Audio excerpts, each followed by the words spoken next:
السلام علیکم، کیسے ہیں سب؟ ہوپ سب ٹھیک ٹھاک ہوں گے۔ جی تو فرینڈس، آج میں ناول آب حیات کا خلاصہ لے کر آئی ہوں۔ یہ ناول آب حیات ناول پیر کامل کا دوسرا پارٹ ہے۔ آب حیات عمیرہ احمد کا مقبول ترین ناول ہے۔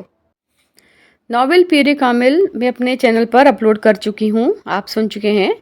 یہ اس کا سیکنڈ پارٹ ہے آب حیات کے نام سے۔ پیر کامل میں ایک قادیانی لڑکی امامہ کی کہانی ہے جو اپنے آبائی مذہب قادیانیت کو چھوڑ کر مذہب اسلام قبول کرتی ہے۔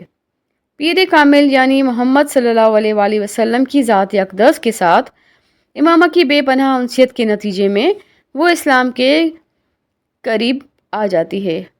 وہ ختم نبوت کی حقانیت جان کر قادیانیت سے بیزار ہو کر دائرہ اسلام میں داخل ہو جاتی ہے، لیکن اسلام قبول کرتے ہی اسے آلام و مصائب کا سامنا کرنا پڑتا ہے۔ اپنے بھائی کے قریبی دوست اور پڑوسی سالار سکندر کی مدد سے مجبوراً گھر سے رائے فرار اختیار کر لیتی ہے۔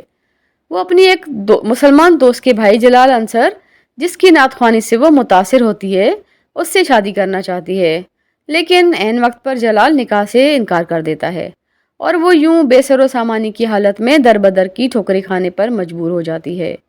دوسری جانب وہ سالار کی غیر سنجیدہ طبیعت سے مزید پریشان ہو جاتی ہے اور یوں یاس، حزن و ملال اس کا مقدر بن جاتا ہے۔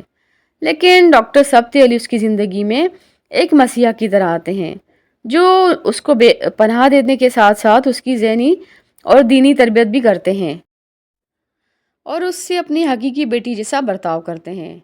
پیر کامل کے آخر میں کہانی ایک اہم موڑ لیتی ہے۔ سالار کی زندگی میں مثبت تبدیلیاں رونما ہوتی ہیں اور وہ اسلام کی جانب متوجہ ہو جاتا ہے۔ وہ قرآن پاک حفظ کر کے ڈاکٹر سبت علی کی شاگردگی میں اسلام کو سمجھنے کی کوشش کرتا ہے۔ ناول کے آخر میں اتفاقی طور پر امامہ اور سالار کی شادی ہو جاتی ہے۔ آب حیات امامہ اور سالار کے رشتہ ازدواج کو دوام بخشنے کی ان مدارج کا نام ہے جو ناول میں یکے بعد دیگرے بیان کیے گئے ہیں۔ ناول کی سٹارٹنگ میں امامہ اور سالار کی میوچل انڈرسٹینڈنگ کو بتایا گیا ہے اور آگے ان کے درمیان کامیاب ازدواجی زندگی کا عکس دکھایا گیا ہے۔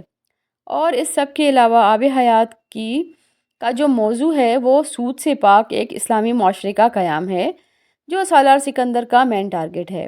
اس میں سالار جو ہے وہ سودی معاشرتی نظام سے متنفر ہوتا ہے اور اس کی خواہش ہوتی ہے کہ وہ کنٹری کو سود سے پاک کرے۔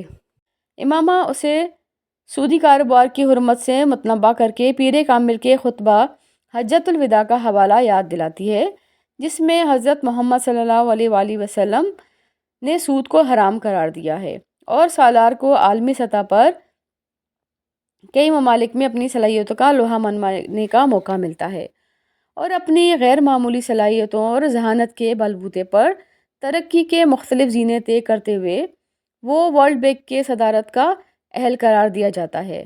لیکن سالار کا سودی بینکاری سے تائب ہو کر اسلامی مالیاتی نظام کی تشکیل کے لیے سمر انویسٹمنٹ فنڈ SIF کے تحت اس پروجیکٹ پر کام شروع کر دیتا ہے اور اپنی غیر معمولی ذہانت سے ورلڈ بینک میں بڑے عہدے پر فائز ہونے والا سالار سکندر جب اسلامی معاشرتی نظام کا تصور پیش کرتا ہے تو ورلڈ بینک کے اہلکاروں کی جانب سے اسے طرح طرح کی دھمکیاں ملتی ہیں۔ سالار کی فیملی کو اغوا کر لیا جاتا ہے۔ آب حیات کی کہانی کو کمال فن سے بنا گیا ہے۔ امامہ اور سالار کے مرکزی کرداروں کے علاوہ افریقہ کے پیٹرس سباکا کا کردار وضع کرنا، چنی رئیسہ کا سالار اور امامہ کی زندگی میں آنا، لاہور میں نہر کنارے ملنے والی بوڑھی خانہ بدوش عورت کا کردار جو امامہ کو ڈپریشن سے نکلنے کا ذریعہ بنتی ہے، جیسے کردار ناول کو دلچسپ اور مزیدار بناتے ہیں۔ عمیر احمد نے سالار کے پیشے یعنی بینکنگ کو اس ہنرمندی سے پیش کیا ہے گویا وہ عمیر احمد ایک کامیاب بینکر ہوں۔ یہ ایک کامیاب ناول نگار کا خاصہ ہے کہ وہ جس موضوع پر بھی قلم اٹھائے اسے کمال فن سے پیش کرتا ہے۔